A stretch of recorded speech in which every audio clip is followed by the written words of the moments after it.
strategies to help you in the IELTS speaking test, let's look at some general do's and don'ts. Things you should do in the test and things you shouldn't do. These will give you a general idea of how to get a high band. In the rest of this course, I will explain these tips in more detail and give you lots of examples. So here are some things that you should try to do in the test if you want to get a high band. Listen to the examiner's questions carefully. This is very important. If you don't do this, you might misunderstand the question. And even if your English is good, you will not get a positive score for your answer. Give relevant answers. You must answer the question that the examiner asked. For example, if the examiner asks where you are from, you have to talk about your hometown, not necessarily where you are living now. This is connected with listening to the question, as I mentioned before.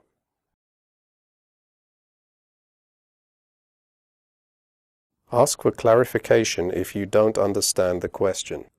The examiner is allowed to repeat the instructions twice, so ask for clarification if you need it. You will not be penalized for that. Later in this course, I will show you how to ask the examiner to repeat in a natural way.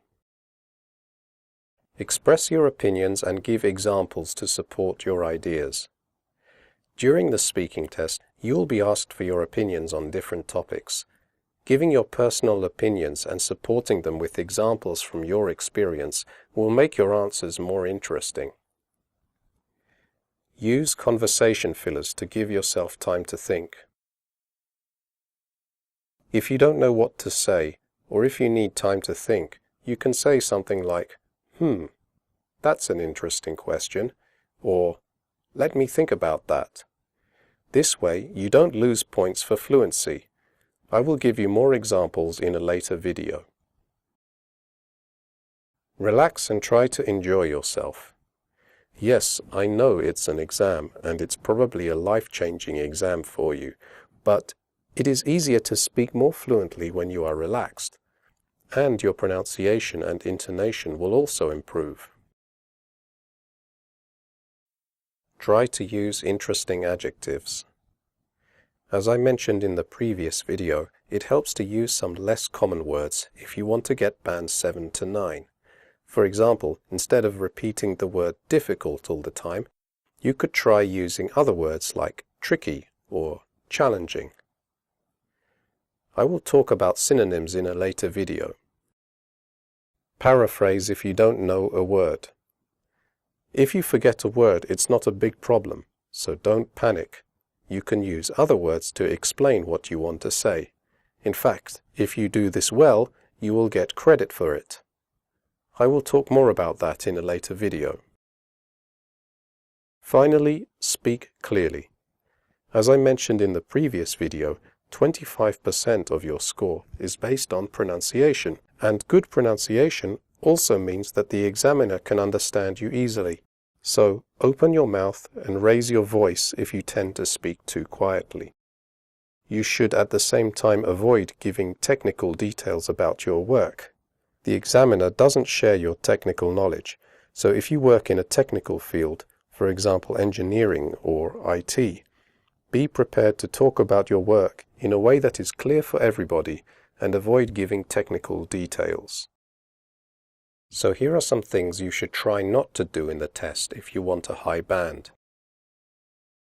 Don't give very short answers. In part 1 of the test, the examiner may ask you some simple questions like, where are you from? But you should answer with more than 1 or 2 words. Here's a good example. Where are you from? I'm from a city called Krakow, which is in the southwest of Poland. I've lived there all my life. Don't repeat yourself all the time and overuse simple words. To get a high band, you need to show that you can use different words to say the same thing. So try not to repeat the same words all the time.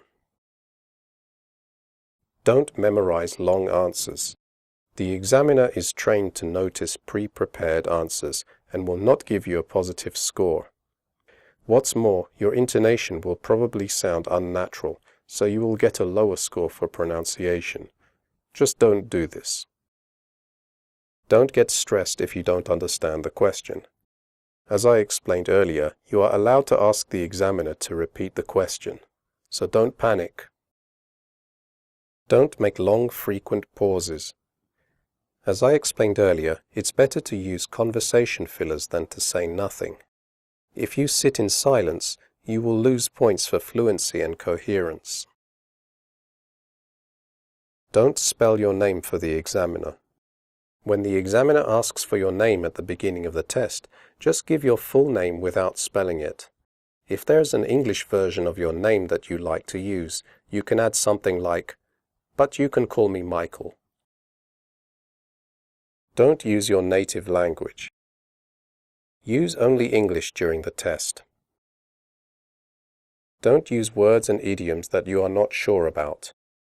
If you have just learnt a new word, phrase, structure, or idiom, and you are not confident about using it, then don't use it. It's too risky. You can easily use it the wrong way. You should be especially careful with idioms and phrasal vocabulary. Don't write on the task card in Part 2. The examiner will give you a piece of paper for making notes. Don't ask the examiner if what you say is correct. The examiner is not allowed to respond to you unless you need clarification about a question.